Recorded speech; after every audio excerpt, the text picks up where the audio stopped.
दिवाली पर निबंध दीपावली दिवाली शब्द से मिलकर बना है। इसका अर्थ है दीपकों की माला। यह बड़ा सुनहरा पर्व है। यह कार्तिक महीने की अमावस्या को मनाया जाता है। दिवाली से 1-2 दिन पहले लोग घरों की सफाई करते हैं।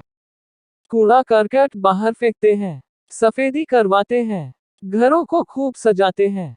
यह सफाई का भी पर्व है। बाजारों में भांति भांति की मिठाइयां सजी हुई होती हैं। बच्चे सुंदर सुंदर कपड़े पहनकर अपने माता पिता, भाई बहन आदि के साथ बाजार जाकर मिठाइयां, खिलौने, चित्र, कंदील, गुब्बारे, मोमबत्तियां आदि खरीद कर लाते हैं। सबके मन बड़े प्रसन्न होते हैं। सायकाल होते ही हम घरों के ऊपर तेल के दिए या मोमबत्तियां जलाते हैं। कुछ लोग बिजली की लड़ियों का प्रकाश करते हैं। उस समय चारों ओर बड़ी सुंदर दीपमाला होती है। फिर सब मिलकर मिठाइयां खाते हैं, पटाखे चलाए जाते हैं। लंका के राजा रावण को मारने के बाद श्री रामचंद्र जी सीता आदि के साथ इस दिन अयोध्या में आए थे। तब अयोध्या में बड़े उत्साह से दीपमाला हुई थी। हम भी उसी दिन की याद में दिवाली मनाते हैं। दिवाली के दिन कुछ लोग जुआ खेलते हैं। यह प्रथा बुरी है। दिवाली मनाने से देश में नया जीवन पैदा होता है। दीपावली हिंदुओं का प्रमुख पर्व है। यह पर्व समूचे भारत में उत्साह के साथ मनाया जाता है। वर्षा और शरद ऋतु के संधिकाल का यह मंगलमय पर्व है। यह कृषि से भी संबंधित है। ज्वार, बाजरा, मक्का, धान, कपास आदि इसी ऋतु की देन है। इन फसलों को खरीफ की फसल कहते हैं। इस त्योहार के पीछे भी अनेक कथाएं हैं।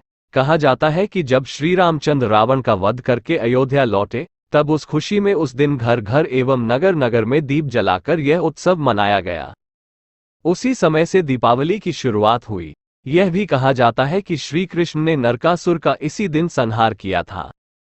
यह भी कहा जाता है कि वामन का रूप धारण कर भगवान विष्णु ने दैत्यराज बलि की दानशीलता की परीक्षा लेकर उसके अहंकार को मिटाया था।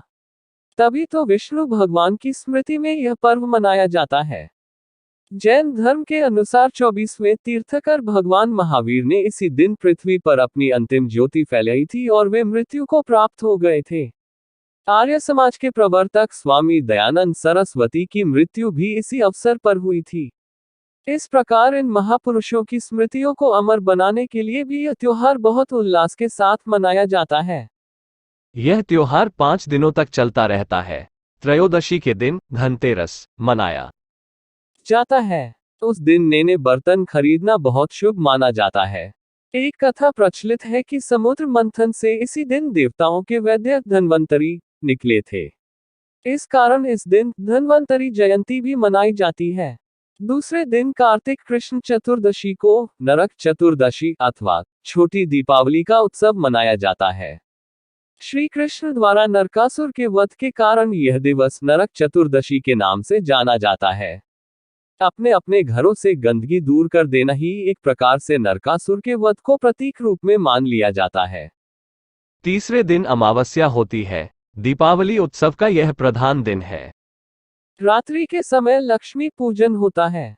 उसके बाद लोग अपने घरों को दीप मालाओं से सजाते हैं। बच्चे बूढ़े फुलझड़ी और पटाखे छोड़ते हैं। सारा वातावरण धूम धड़ाके से गुंजायमान हो जाता है।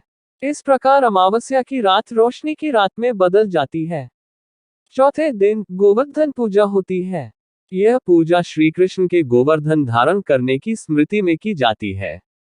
स्त्रियां गोबर से गोवर्धन की प्रतिमा बनाती हैं। रात्रि को उनकी पूजा होती है। किसान अपने अपने बैलों को नहलाते हैं और उनके शरीर पर मेहंदी एवं रंग लगाते हैं। इस दिन अन्नकूट भी मनाया जाता है। 5वें दिन भैया दूज का त्योहार होता है। इस दिन बहनें अपने अपने भाइयों को तिलक लगाकर उनके लिए मंगल कामना करती हैं। कहा जाता है कि इसी दिन यमुना ने अपने भाई यमराज के लिए कामना की थी। तभी से यह पूजा चली आ रही है। इसीलिए इस पर्व को यम द्वितीया भी कहते हैं। दरअसल दीपावली का पर्व कई रूपों में उपयोगी है। इसी बहाने टूटे फूटे घरों, दुकान, फैक्ट्री आदि की सफाई पुताई हो जाती है।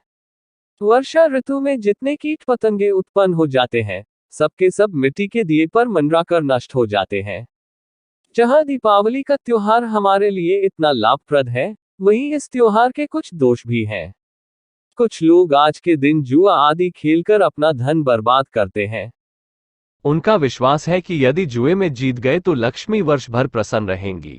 इस प्रकार से भाग्य आजमाना कई बुराइयों को जन्म देता है। एक बात और, दीपावली पर अधिक आतिशबाजी से बचना चाहिए क्योंकि इसका धुआं हमारे पर्यावरण के लिए